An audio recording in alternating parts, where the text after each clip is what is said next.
Para dar inicio con el panel 5 de expertos internacionales, a Ana Cristina Ribeiro Costa de Portugal, René David Navarro Alviña de Chile, Óscar Castillo Guido de Nicaragua, Arístides Hernández Morales de Cuba y Octavio Carvajal Bustamante de México. Modera y coordina este panel el doctor José Armando Rocha Acosta, director general de Justicia Laboral y Ética en el Trabajo de la Secretaría del Trabajo y Previsión Social del Gobierno del Estado de Chihuahua. Listo. Muy buenos días tengan todos ustedes. Les quiero agradecer en esta mañana que nos acompañen al desarrollo de este segundo Congreso Mundial de Derecho del Trabajo, Seguridad Social y Productividad.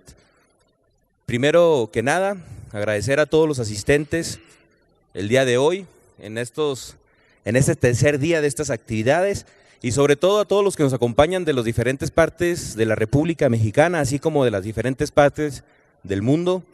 Aquí a mis compañeros panelistas, bienvenidos, y muchísimas gracias por estar aquí y trabajar de manera incansable en el compartir precisamente en este fascinante mundo del derecho del trabajo y de la seguridad social. Quiero agradecer a la Asociación Iberoamericana de Juristas del Derecho del Trabajo y Seguridad Social, doctor Guillermo Cabanelas, así como también a la Academia Mexicana del Derecho del Trabajo y de la Previsión Social, y a la Escuela Libre de Derecho, a la Organización Internacional del Trabajo, la Confederación de Trabajadores de México y todos aquellos que de alguna manera hacen esto posible. Es en verdad para el gobierno del estado de Chihuahua un verdadero honor poder coordinar y sobre todo establecer estos vínculos que de alguna manera son tendientes a buscar las mejores soluciones a la problemática social. El día de hoy, en esta mesa panel, vamos a tener el tema sobre la readecuación y fortalecimiento de los sistemas de inspección del trabajo para la erradicación del trabajo infantil.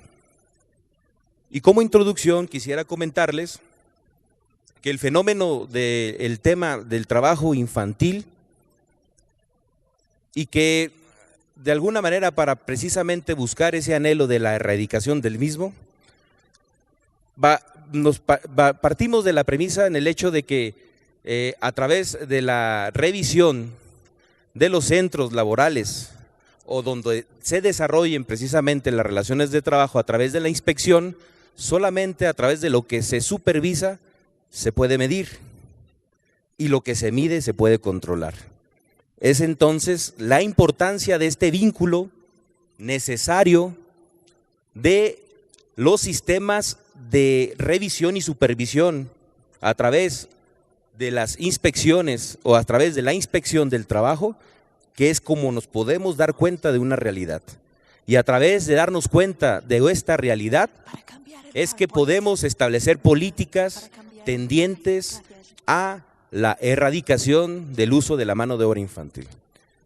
Habrá aquí con nosotros expertos en este tema y que nos van a poder compartir desde diferentes puntos de vista y ópticas qué esfuerzos necesitamos en la humanidad precisamente para que el menor se dedique y tenga la oportunidad de estudio, de esparcimiento, de desarrollo y que no se vea en la necesidad de tener que insertarse en la vida productiva a temprana edad.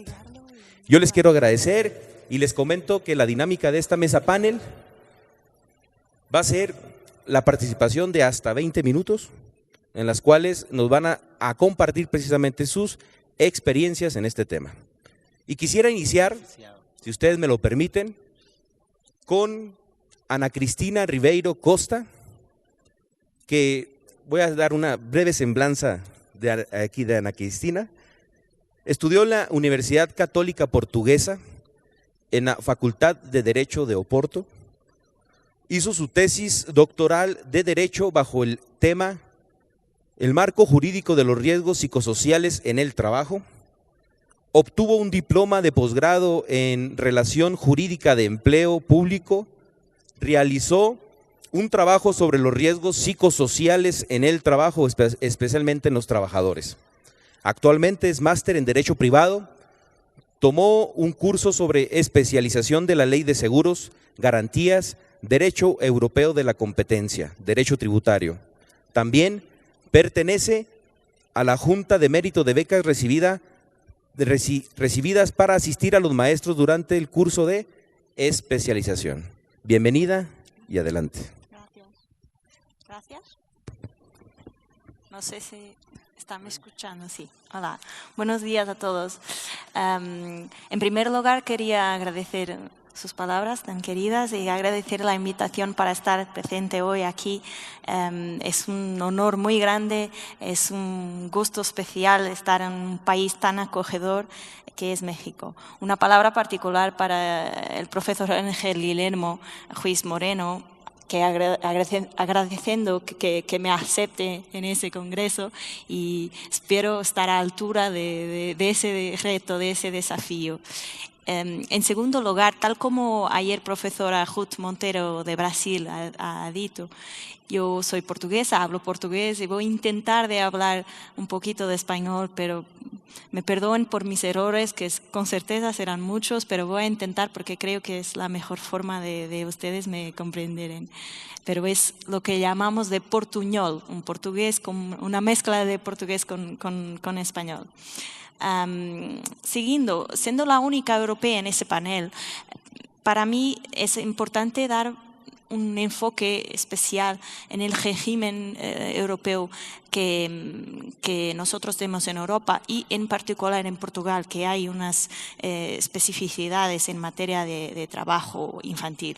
En mi dupla calidad de abogada y profesora, normalmente gosto de exponer mis ideas con casos prácticos, con historias verídicas y actuales, pero de forma afortunadamente en Portugal en ese momento el trabajo infantil es muy reducido, entonces afortunadamente no voy a contaros historias reales o por lo menos actuales. Quería empezar por hacer un breve encuadramiento, un marco normativo de esa materia en Europa y en particular en Portugal. Tenemos, como muchos de vuestros países, un encuadramiento internacional en OIT y en las Naciones Unidas con la Declaración de los Derechos del Niño, el Pacto Internacional de Derechos Económicos, Sociales y Culturales, la Convención sobre los Derechos del Niño, y Portugal ha firmado los convenios de OIT 6, 77, 78, 124, 138 y 182. En el ámbito de Europa en particular, tenemos que distinguir dos instituciones que van a percibir más tarde por qué. Una de ellas es el Consejo de Europa, que tiene más miembros que Unión Europea y donde hacen parte países como Turquía y Rusia. Y en el Consejo de Europa tenemos varios instrumentos jurídicos, pero lo que más importa en el trabajo infantil es la Carta Social Europea, en particular su artículo 7. En el ámbito de la Unión Europea, que es una organización más limitada, con menos miembros, con 28 en ese momento, tenemos varios instrumentos jurídicos también. En primer lugar, la Carta Comunitaria de Derechos Sociales Fundamentales de los Trabajadores. Tenemos también la Carta Europea de los Derechos del Niño, la Directiva 94/33 y la Carta de los Derechos Fundamentales de la Unión Europea.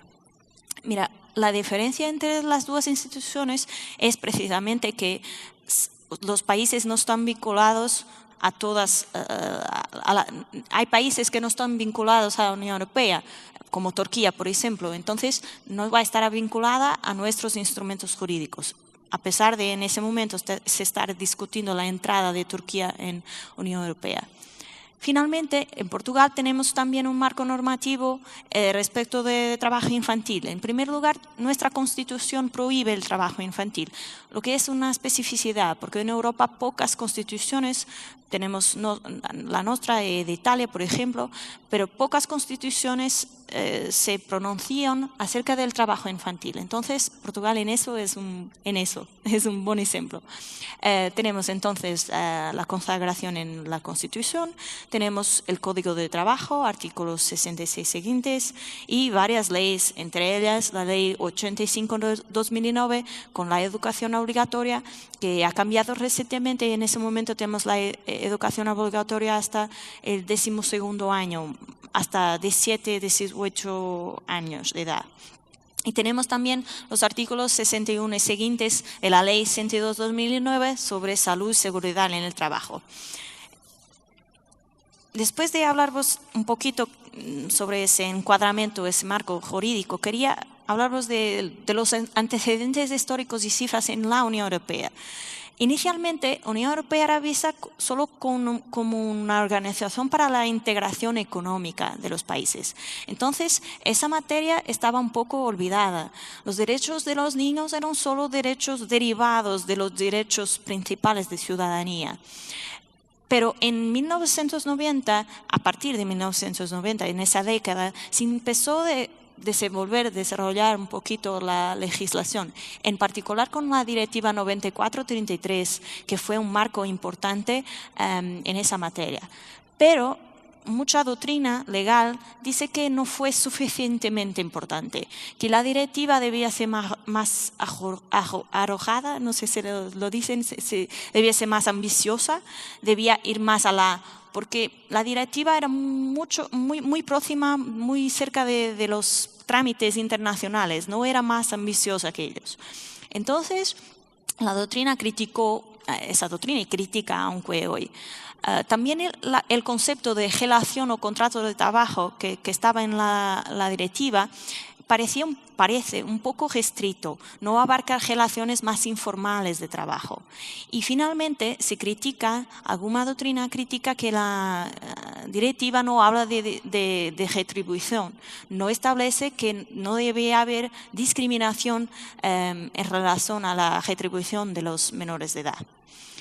Pero la verdad es que en ese momento en la Unión Europea los números que tenemos más recientes hablan perdón por la expresión, es evidente que es mucho, pero hablan de 7,5 millones de niños en el trabajo infantil. Ha reducido muy significativamente en las 2-3 últimas décadas. Entonces, los sectores de actividades donde se identifican más en ese momento son comercio, servicios, agricultura e industria manufacturera. El problema es, como en todo el mundo, el trabajo informal, el trabajo no declarado, que no se puede detectar a través de las inspecciones de trabajo. En Portugal tenemos un caso particular. Tenemos legislación sobre el trabajo de menores desde 1867. En 1948 tuvimos una primera ley que determinó que la inspección de trabajo debía visitar por lo menos una vez por año las empresas que tuviesen menores de edad para controlar la salud de los menores. Pero la verdad es que el control era hecho en empresas que comunicaban que tenían menores, que se sabía que tenían menores. Entonces, el problema de siempre, trabajo no declarado, trabajo informal que no se conoce, que no se conocen los números. En el inicio de los años 1900 había un dictado popular, perdónenme por la expresión, pero se decía que el trabajo del niño es poco, pero quien lo desprecia es loco. Se decía así, porque en las comunidades, en los pueblos, era normal tener los niños trabajando para ayudar a la familia, especialmente por razones económicas, para ayudar a la familia a tener un poquito más de dinero, especialmente en agricultura, pero por ejemplo en el norte de Portugal, de donde yo soy, se trabajaba mucho en industrias manufactureras como el textil, calzado. En Portugal, en el norte de Portugal, se trabajaba a la pieza, se puede decir así. Por ejemplo, los padres llevaban a casa un zapato, un par de zapatos, o 10 o 20, y los niños ayudaban a coser el zapato, para que la familia, cuantos más zapatos se hiciesen, más era el gaño. Entonces, ese era un gran problema de Portugal. En el norte de Portugal había se decía que 1 en cada 6 niños trabajaba en casa en esas actividades.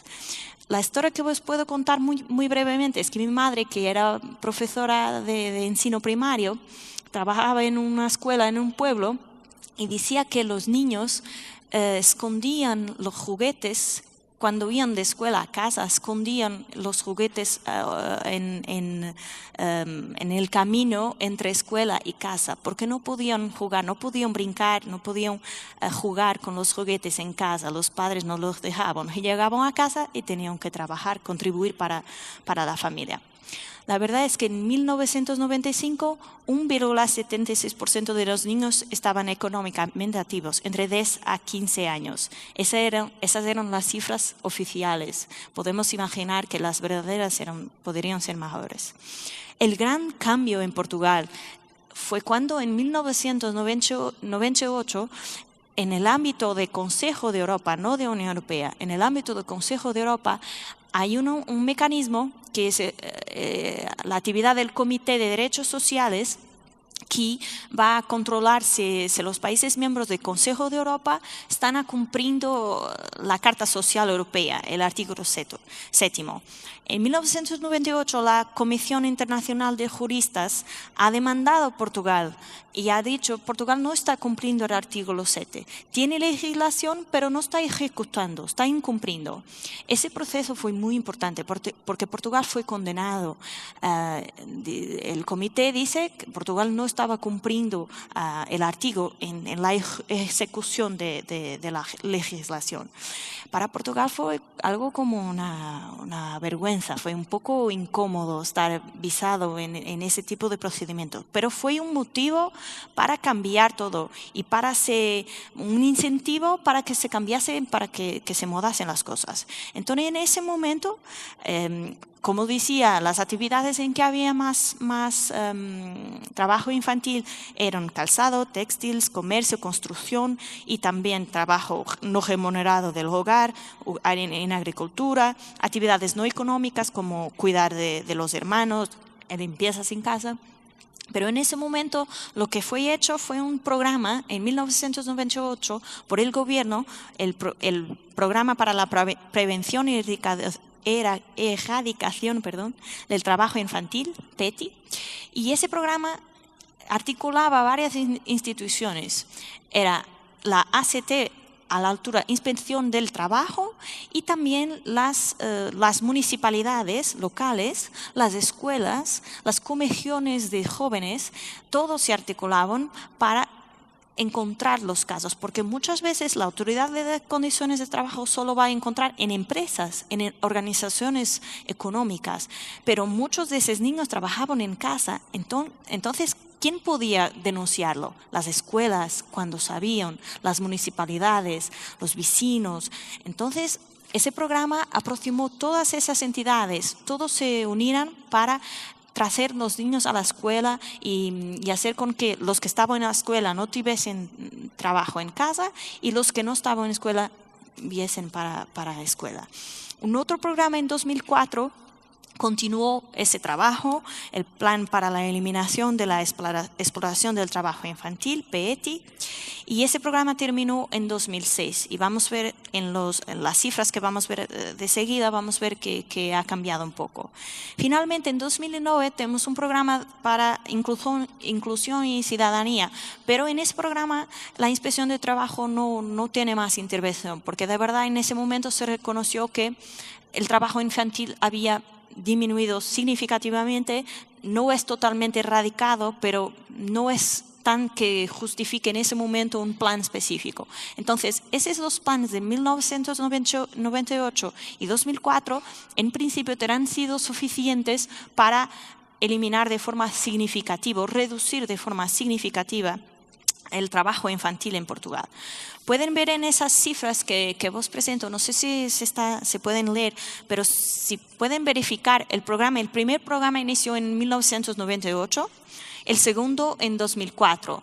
Se pueden ver los menores que fueron encontrados, van siendo el número, la cifra de menores que son encontrados va disminuyendo, va decreciendo a lo largo de los años. Y por lo menos en los primeros años de 1999 a 2002, las visitas van aumentando de forma muy significativa. Entonces, lo que podemos concluir es que, de hecho, si las visitas inspectivas se van desarrollando, si hay efectivamente un control, en principio va a disminuir el trabajo infantil. Lo que algunos autores también dicen es que la legislación al mismo tiempo también ayuda, porque cuando a requisitos legales para tener los jóvenes trabajando, las empresas piensan, es tan difícil, tengo que comunicar, tengo que tener muchas condiciones, se torna más caro do que supuestamente do que era, entonces trabajo va a disminuir. Pero otros autores dicen, si empezamos a crear demasiada legislación, demasiados requisitos formales para tener trabajo infantil, lo que va a acontecer es que tenemos más trabajo informal, no declarado. Entonces tenemos que hacer un balance entre esas dos cuestiones. El segundo cuadro es la acción inspectiva en trabajo de menores más reciente. Son los datos más recientes que tenemos en Portugal, o que es malogrado, porque de verdad que es necesario tener datos más actuales. Pero como pueden ver, en los últimos años tenemos muy pocos. Cuando ven, por ejemplo, autos advertencia, son despachos de inspección de trabajo diciendo que hay un problema. Y vamos a ver que son pocos. Infracciones, onde pueden ver infracciones, es como procedimientos administrativos contra las empresas para pagar en una coima por tener un menor en situación ilegal. Como van a ver, son pocas las infracciones en los últimos años. Gracias. Entonces, podemos decir que en Portugal y en la Unión Europea, en ese momento, el trabajo infantil ha decrecido significativamente.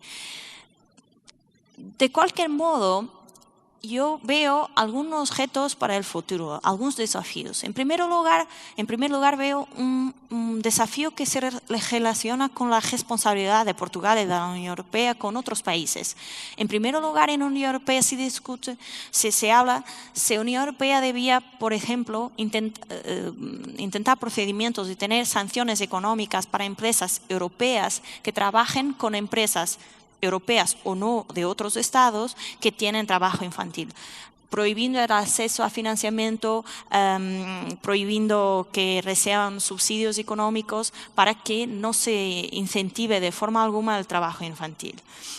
Una otra propuesta, pero esa es específica de Portugal. Portugal hace parte de la comunidad de países de lengua portuguesa. En esa comunidad tenemos muchos países africanos. En África, trabajo infantil es aunque un problema muy, muy grave.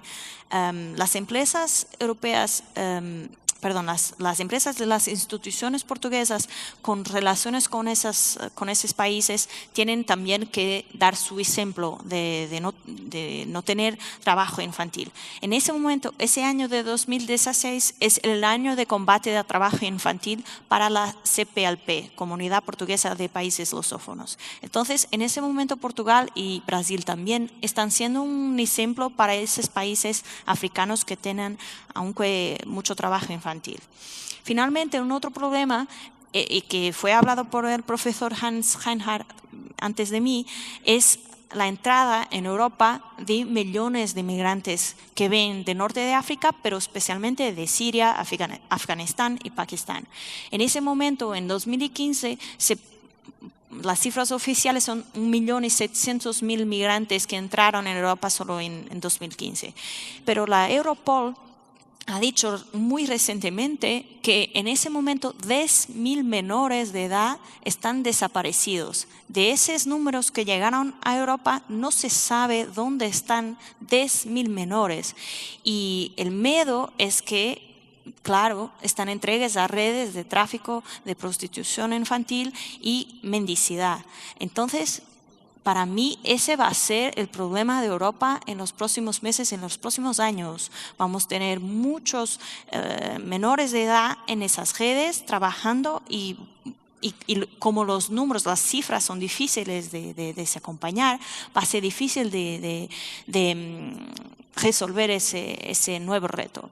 Entonces, y para finalizar, esas nuevas formas de trabajo infantil en Europa, podemos decir que las formas tradicionales tenemos en poco número, en números, en cifras pequeñas, pero tenemos esas nuevas formas, mendicidad, prostitución infantil y también unas formas algo modernas que se relacionan con trabajos artísticos, modelos y publicidad que no están, en algunos países no están regulados y en que hay problemas de tiempo de trabajo y exceso de límites máximos de jornadas laborales, de trabajo nocturno. Esos son los problemas que en ese momento estamos encontrando en Europa. Y para esas nuevas formas, me pregunto, los viejos remedios, no sé si la expresión está correcta en español, pero ¿podemos usar los viejos remedios para esas nuevas formas de trabajo infantil? Eso me lleva al tema central de esa conferencia, readecuación y fortalecimiento de los sistemas de inspección de trabajo para la erradicación de trabajo infantil. De facto, me parece que las instituciones, inspecciones de trabajo, tienen que seguir actuando, seguir controlando.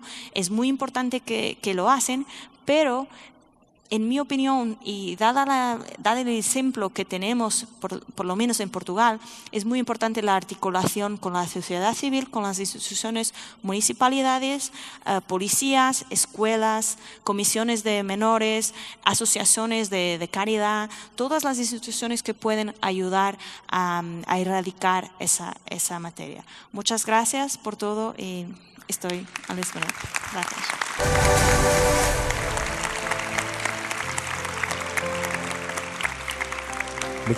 Muchísimas gracias a Ana Cristina Ribeiro Costa por su participación y su excelente ponencia. Le vamos a pedir a René David Navarro Albiña, que él es abogado litigante de la Oficina de Defensa Laboral de Copiapó, Chile. Es parte de la Corporación de Asistencia Judicial, integrante de la Junta Directiva de la Asociación Iberoamericana de Juristas de Derecho del Trabajo y de Seguridad Social, Dr. Guillermo Cabanelas, colaborador permanente de la Revista Latinoamericana de Derecho Social del Instituto de Investigaciones Jurídicas de la Universidad Nacional Autónoma de México, exprofesor del Departamento de Derecho Privado y Ciencias Fundamentales de la Facultad de Ciencias Jurídicas de la Universidad de Atacama, lugar donde también se desempeñó como secretario académico y como director de la Escuela de Derecho. René, bienvenido, adelante.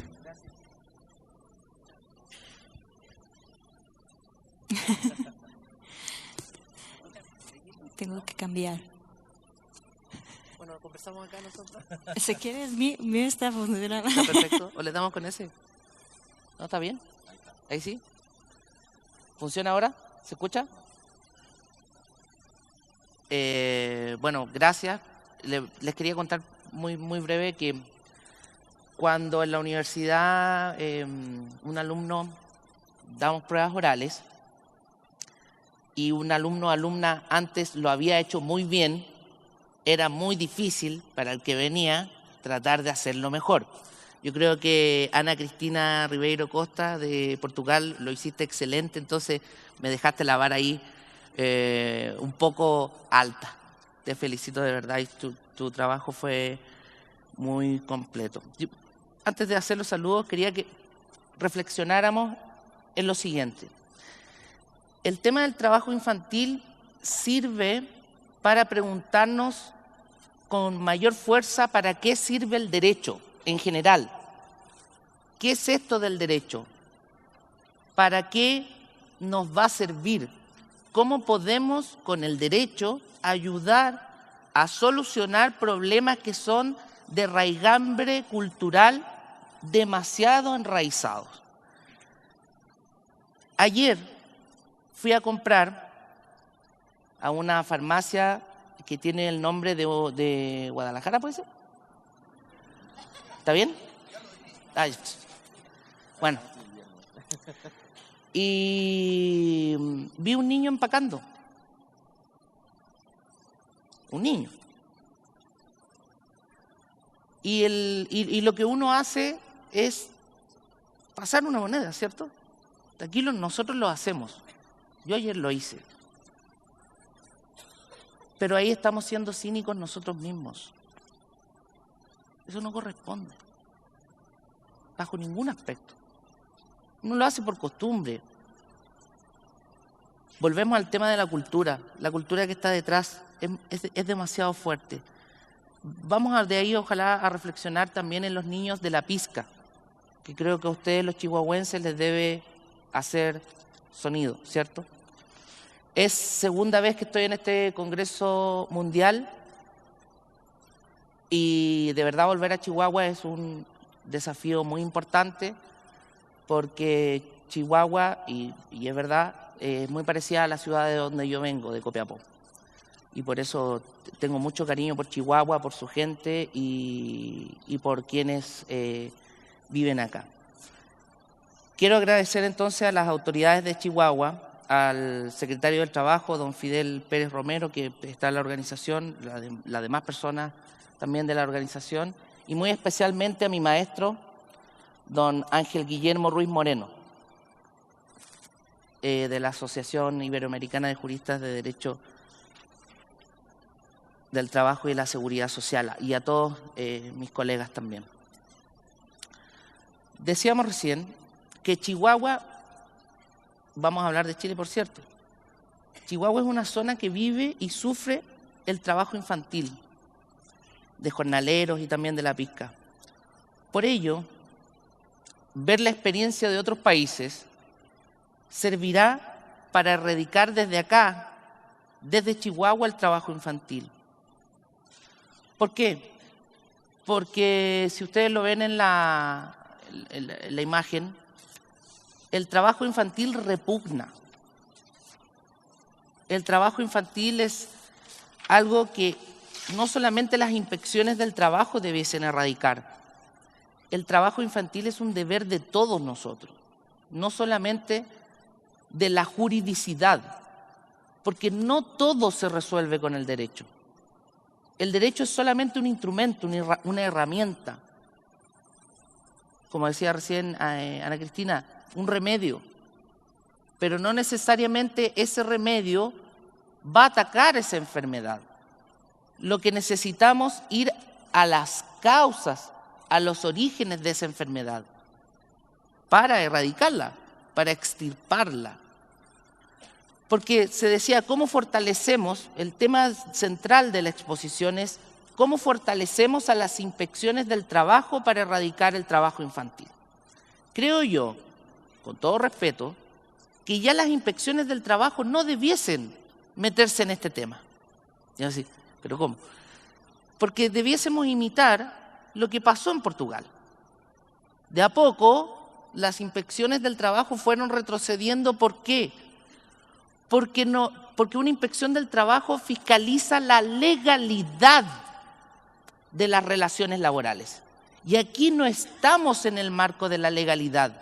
Aquí estamos derechamente en el marco, si queremos decirlo de alguna forma, en una lesión tan fuerte, tan profunda y tan repugnante, que creo yo, ustedes estarán de acuerdo conmigo, que el trabajo infantil es tan repugnante como la violación.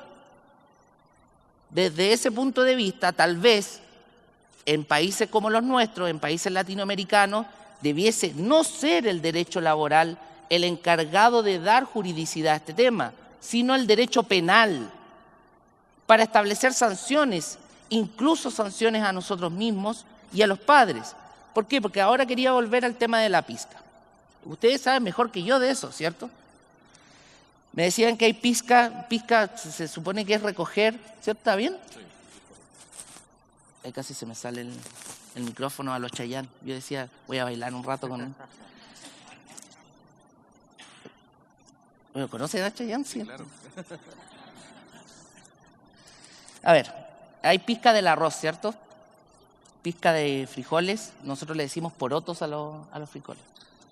Pizca de chile, pero no de Chile, mi país, no, del Chile de ustedes. Yo le decía ayer a unos amigos, aprovecho de saludar al licenciado Chacón, a su familia y a todos de Chihuahua, ¿por qué los mexicanos no le pusieron Bolivia al Chile y le pusieron Chile? Bueno, ahí ustedes con sus cosas y su... Pero bueno, estamos en la pizca, ¿cierto? La pizca del arroz, de los frijoles o porotos, del algodón, etc. Cuando llegan los fiscalizadores, y no solo de la Secretaría del Trabajo, sino que también de los federales del trabajo, ¿está bien dicho? ¿Se entiende? ¿Está bien? Cuando llegan los fiscalizadores, los propios padres, cuidado con esto, son los propios padres los que fomentan el trabajo. ¿Por qué? Porque también tienen una necesidad. Desde ese punto de vista, un hijo más es una inversión. ¿Por qué? Porque si trabaja la mamá, trabaja el papá y trabaja el hijo, y le quitan a ese hijo, está perdiendo 1/3 de sus ingresos, muy parecido a lo que contaba recién Ana Cristina en relación al tema de los zapatos, etcétera. Es exactamente lo mismo, pero aquí en Latinoamérica es mucho más fuerte todavía. Ahora bien, ¿qué se puede hacer? ¿Qué debemos hacer? Desde el punto de vista jurídico, creo yo que está bien, las inspecciones del trabajo tienen que tener su rol, pero van a ir a fiscalizar cosas legales, horas extraordinarias, si hay contrato de trabajo, etcétera. Pero el trabajo infantil va más allá del mero derecho laboral o de la mera policía laboral, si lo queremos así. Necesitamos en nuestros países inyectar, jurídicamente hablando, una legislación más fuerte, como decíamos recién, a través del derecho penal. Si no es así, si no fuera así, corremos el riesgo de tener declaraciones meramente programáticas. ¿Qué son las declaraciones meramente programáticas? Aquellas que están en las leyes y que se ven muy bonitas en las constituciones, etcétera, pero que al momento de aplicarlas, como decimos en Chile, a la hora de los que hubo, no tienen facticidad. Si es así, eso es música jurídica, y la música jurídica no la necesitamos. Lo que necesitamos son instrumentos fuertes que permitan a nuestras sociedades erradicar aquello tan asqueroso y repugnante como es el trabajo infantil. Porque los niños no debieren trabajar. Nuestros hijos, sus hijos, los que tienen que hacer es estudiar. Y por eso, en esta materia yo les puedo dar una buena noticia de Chile. Nosotros en el derecho laboral en Chile no traemos muy buenas noticias porque nuestro sistema de seguridad social no es imitable. Ahí sí que no. No nos sigan a nosotros en el tema de las AFORE. Las AFORE no creo que sean la panacea. México copió de Chile las AFORE, las AFP, pero yo les aseguro que no, eso no lo copian. Copian sí el tema de lo que nos pasa hoy día con el trabajo infantil. Como se decía recién, en Portugal, en Chile pasa algo similar. En Chile ya nos vemos chicos empacando en las tiendas. En Chile no se ve, digámoslo así, en la formalidad laboral, trabajo infantil. Lo que sí hay, les traje estadísticas, se las puedo compartir luego, es control por parte de las inspecciones del trabajo y que se hace del trabajo adolescente. ¿Por qué? Porque el trabajo adolescente está dentro de la legalidad. Yo creo que todos los códigos del trabajo del mundo establecen que a una cierta edad, digamos, dirán los gringos, desde que son teenagers, ¿está bien? De 13, 14, 16, digámoslo, es lo más razonable, pueden, ¿por qué no?, los niños trabajar con contrato de trabajo, y lo que hacen las inspecciones es fiscalizar, chequear, casi igual a lo que pasa con el trabajo de adulto. Pero el problema no está ahí, el problema está más abajo. ¿Cómo se ha curado esa enfermedad en Chile? Y hay una estrategia hoy día, avalada por la OIT, a más de 30 años, para ya derechamente extirpar este cáncer que se llama trabajo infantil, es a través del remedio que ya dijeron los finlandeses, que se resume en 3 palabras. 1, educación. 2, educación. 3, educación. No hay otra solución. El derecho no nos va a venir a salvar. El derecho no es una varita mágica que con una legislación se cambian las cosas. En Chile, el problema se ha ido solucionando con más ayuda a los padres, porque son los padres los que deben trabajar. Con más guarderías. Ayer preguntaba cómo se decía aquí las salas cunas le decimos en Chile. Con más jardines infantiles, con más apoyo a los padres y a las madres, que en definitiva, si se dan cuenta, todos los temas aquí se van entroncando. Mi colega chilena, que luego le corresponde exponer en tema de migrantes y de derechos humanos, me decía, sí, es verdad, en Chile no hay trabajo infantil de chilenos y chilenas, pero lamentablemente hay trabajo infantil de hermanos latinoamericanos, de hermanos peruanos, de hermanos bolivianos, de hermanos colombianos, de hermanos ecuatorianos. Ahí a lo mejor tenemos ese problema. Porque si bien es cierto, Chile es ejemplo de un buen estatus económico a nivel mundial, no es menos cierto que el capitalismo despiadado nos puede llevar a un desastre mucho mayor. Por eso, para finalizar y para darle más tiempo a los colegas que van a exponer, les quiero contar que mi abuelo paterno, al morir su padre, tuvo que dejar de estudiar para que trabajar y con eso pagar los estudios de mis tíos abuelos. Mi abuelo no pudo ser profesional porque tenía que trabajar. Eso es una realidad de nuestros pueblos. Yo creo que estoy interpretando a muchos acá. Les vuelvo a insistir, los medios jurídicos no son los únicos para extirpar estos cánceres que se llaman, entre otros, el trabajo infantil. Solo para terminar, quisiera pedirles un homenaje y un aplauso muy especial para recordar al doctor Antonio Rubio, que en paz descanse. Y creo que nos hizo mucha falta en este Congreso.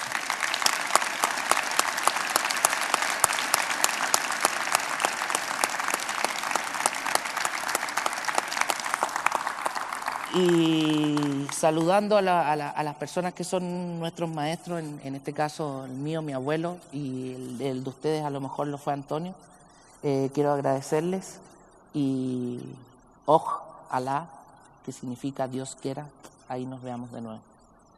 Muchas gracias.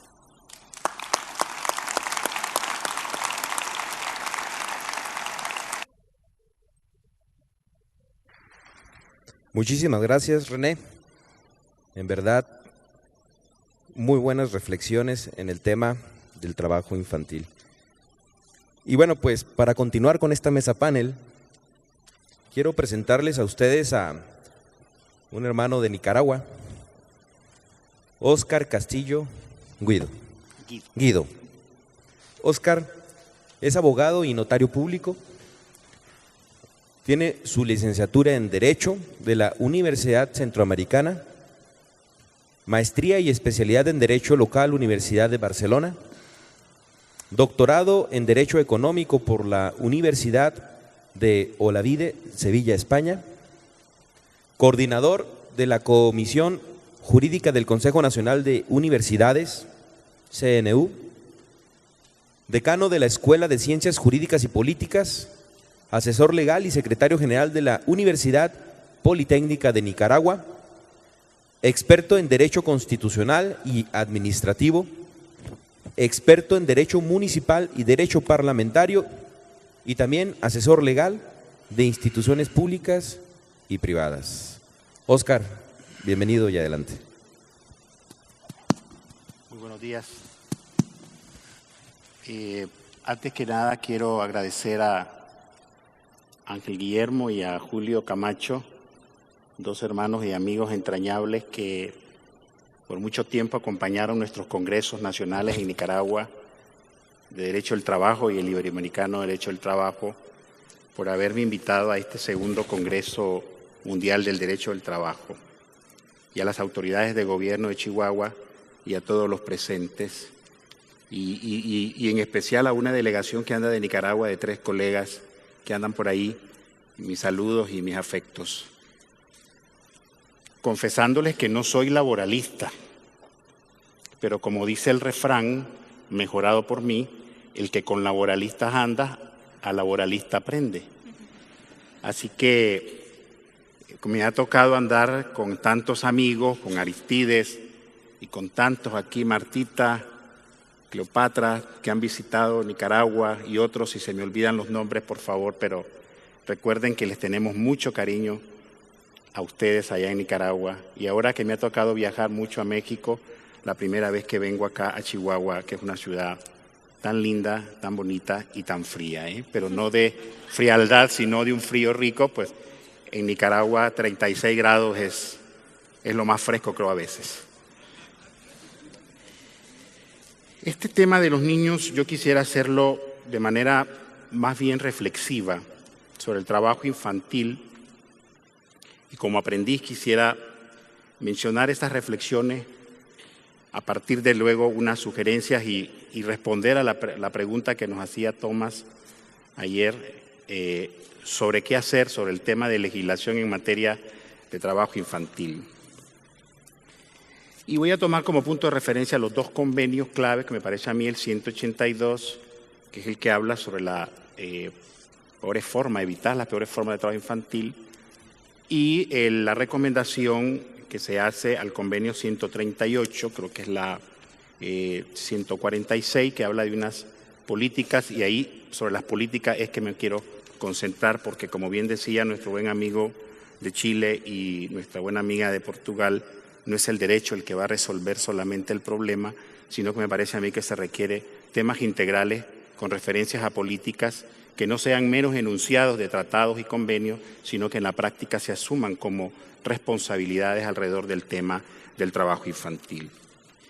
Este convenio, el 182, tiene tres ejes que me parece a mí importante. El trabajo infantil es un problema de inmensas proporciones y de ámbito mundial.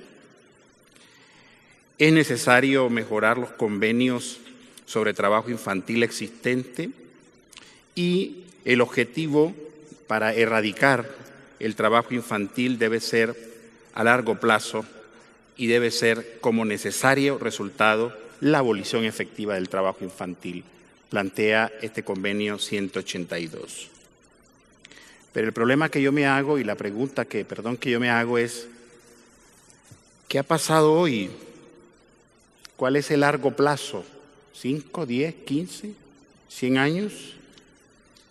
Si en la actualidad podemos notar que hay 220 millones en el mundo de niños que trabajan, de ellos 125 millones trabajan en trabajos peligrosos, 8 millones son esclavos, ni siquiera trabajan, son esclavos, y esa esclavitud generalmente se está dando por razones de la guerra, por asuntos o temas de orden religioso.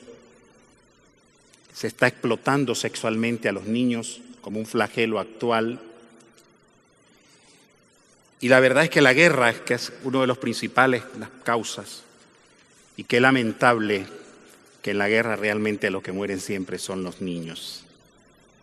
Y veamos acá en Europa 3 millones de inmigrantes o asilados, como le quieran llamar, de sirios. Eso nos debe llamar la atención. 10.000 niños perdidos, y los que no están perdidos seguramente van a ser mano de obra barata en algún momento y van a tener que trabajar para mantener a sus familias. Esa es la realidad, y no es el derecho el que va a resolver este tema. La recomendación que se hace al convenio 138, que habla de políticas nacionales, y que ayer Tomás nos decía que ya 143 países la han ratificado, es una de las más convenios y recomendaciones que han ratificado los estados. Habla de políticas nacionales, y me parece que ese es el eje en el que debemos profundizar, y que este Congreso debe de alguna manera ayudarnos en este tema. Una política, por ejemplo, dice, es lograr el pleno empleo. Ayer se hablaba incluso de empleo de calidad. Yo no llamaría decente, yo diría empleo de calidad. Decente me parece un poco exótico. Tal vez un empleo de calidad, pero frente a este tema del desempleo que vivimos, imagínense ayer las estadísticas que nos daba Tomás, decía que un 50% está en el trabajo informal. De ese 50%, el 30% trabaja en la informalidad, en el sector informal, es decir, la informalidad al cuadrado. 50% de esas personas, decía él, son mujeres, 45 son hombres. Y les aseguro que entre esas mujeres y esos hombres hay trabajos que hacen niños y niñas, no lo dudo. Y decía él, el 75% tienen un nivel académico de preparación y el 63% apenas un nivel hasta la primaria de preparación. Sin duda alguna, ese 63% de la informalidad son niños y niñas porque son los que llegan a la primaria. Entonces, si hablamos de inspección, que es lo que enfatiza el tema de esta mesa, la informalidad, ¿quién la supervisa? Y ahí es donde está concentrada la mayor parte de los niños, las niñas que trabajan. Entonces, la primera pregunta ¿es un problema del derecho de la inspección o es un problema de política pública este tema?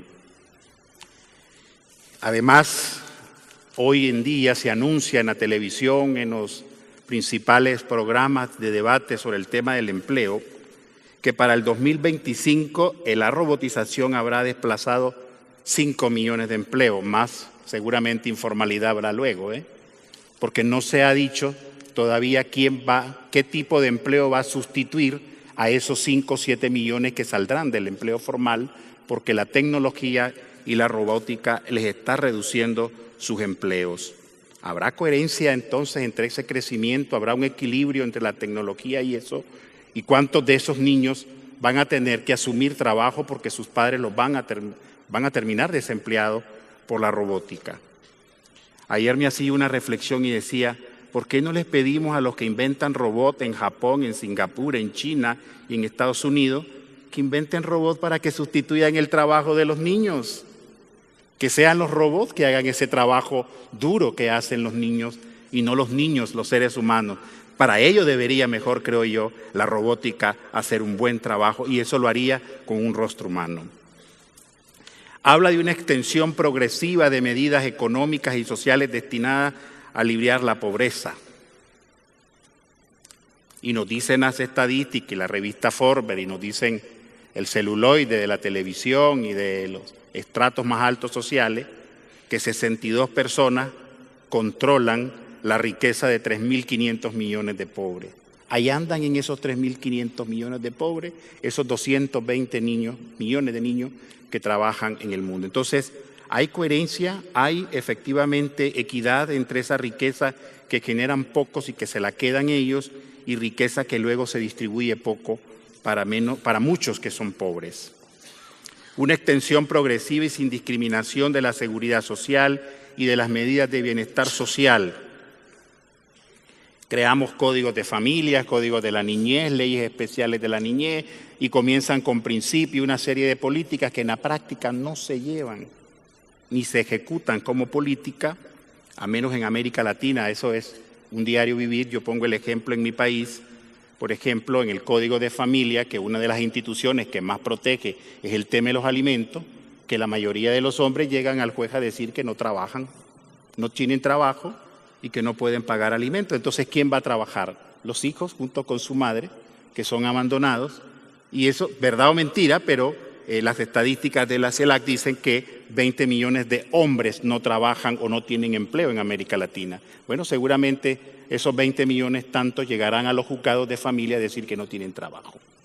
Y serán los niños los que van, como decía acá nuestro colega de Chile, los que van a asumir el rol para llevar y abonar a los pagos que hay que hacer en el hogar. Realmente los niños no están estudiando, no están recreándose. Facilidades adecuadas de enseñanza y orientación y formación profesional que en la práctica esas políticas no se avisoran. Entonces, ahí mismo en esas políticas se habla de tomar en cuenta las necesidades de los menores que no tienen familia, o cumplir o hacer cumplir la obligación de asistir a la escuela, los chicos en horarios que les permitan su estudio. Pero ahí en Europa yo no sé cómo van a ser tantos migrantes, refugiados y Europa para atender y que esos niños puedan realmente resolver sus problemas, y allá en sus países, en Siria, donde están viviendo esa crisis de la guerra tan grande. Y fíjense ustedes que cuando se habla de asistir a la escuela con horario completo o de participar en programas aprobados de orientación, cuando la realidad en nuestros países es que hay menos escuelas y menos presupuesto. Hemos luchado por hablar de un 7% del PIB para la educación, y qué difícil se le hace a los gobiernos el 7% del PIB, ¿verdad? Pero creo que se les hace más fácil reducir presupuesto y correr trabajadores para poder contener, dicen, las brechas fiscales que están ocasionando la pobreza. Y ahí mismo se habla de medidas de control, se habla de la inspección, y repito, ¿de cuál? ¿La formal o la informal? Cuando es la informalidad la que predomina, y es ahí donde los chicos, los niños, están trabajando. ¿Quién supervisa entonces? ¿Quién revisa? ¿Quién supervisa e inspecciona eso? Y tomemos en cuenta que mucho del empleo formal o semiformal lo generan las pymes, y las pymes están en manos de mujeres, de familias, de pequeñas empresas.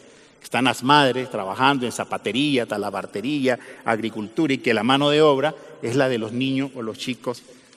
Más bien habrá que haber una política para fortalecer, para formalizar a esas pequeñas empresas que se hacen.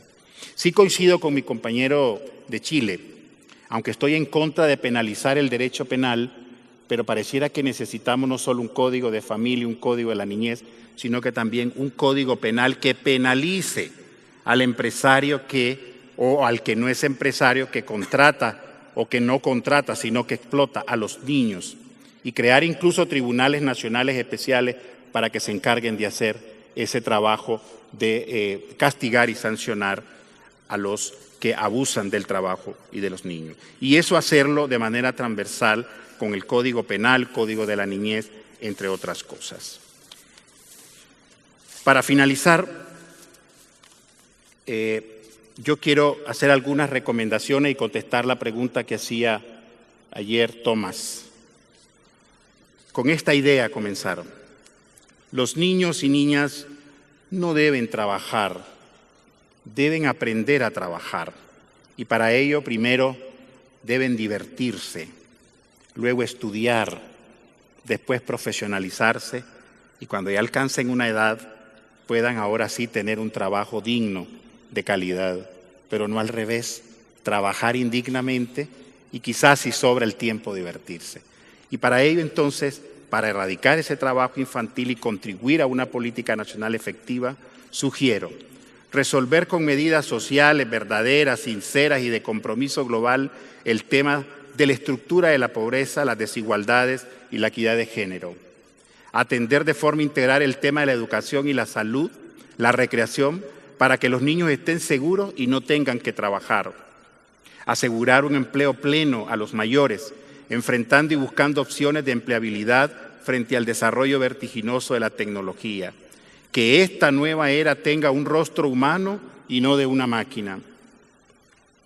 Atender el tema de la economía familiar. El mayor empleo infantil lo tienen las organizaciones familiares que empiezan o que cumplen en sus familias, incluidos los hijos pequeños, y que asumen principalmente mujeres abandonadas el rol de esas empresas. Fortalecer las normas jurídicas nacionales existentes que aseguren una aplicación real de políticas públicas viables, códigos, leyes laborales, justicia especializada. Y yo me preguntaba, y revisando la estructura de la OIT, me decía yo, ¿y por qué en las medidas de control de la OIT no existe un tribunal internacional laboral?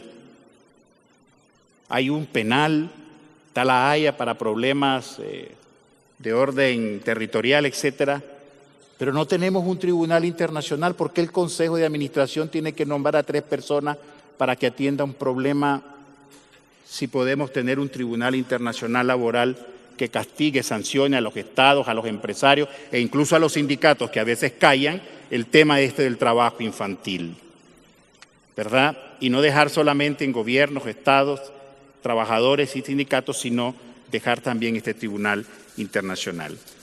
Y finalmente, esas fotos que tengo ahí detrás y que estoy presentándoles a ustedes, que fueron tomadas por Steve McCurry en una conferencia en Ámsterdam, nos da un reflejo real de lo que pasa y que puede visualizarse el trabajo infantil. Respondo la pregunta de Thomas. ¿Cuáles son las mejores prácticas legislativas para prevenir el trabajo infantil? Decía Baltasar Cavazo, estamos padeciendo de articulitis aguda. Creemos que el mejor código es el que tiene más artículos. Como el mío, decía él, el de México, que tiene 3,000 y tantos, pero el único que se cumple es el del despido. Entonces yo voy a comenzar con esa idea de nuestro maestro y querido recordado maestro, que no se articulice nada más en la ley, sino que se promueva y se practique lo legislado. Y para ello sugiero transversalizar el tema de la prevención del trabajo infantil en políticas nacionales, leyes especializadas, programas institucionales, programas económicos sociales y compromisos sociales para asumir esto. Y yo, como soy muy expresivo, yo quiero pedirles que nos pongamos de pie, todos, y que por estas dos cosas hagamos lo siguiente. Por los niños refugiados en Europa, los niños que están saliendo de Siria, por los niños que trabajan en el mundo, en África, Asia, América Latina. Por esos niños creo que la mejor vibra que este Congreso puede dar es homenajearlos con un fuerte aplauso que yo quiero pedirles.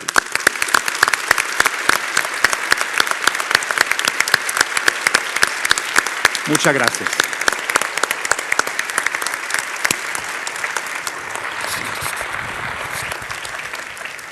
Genial.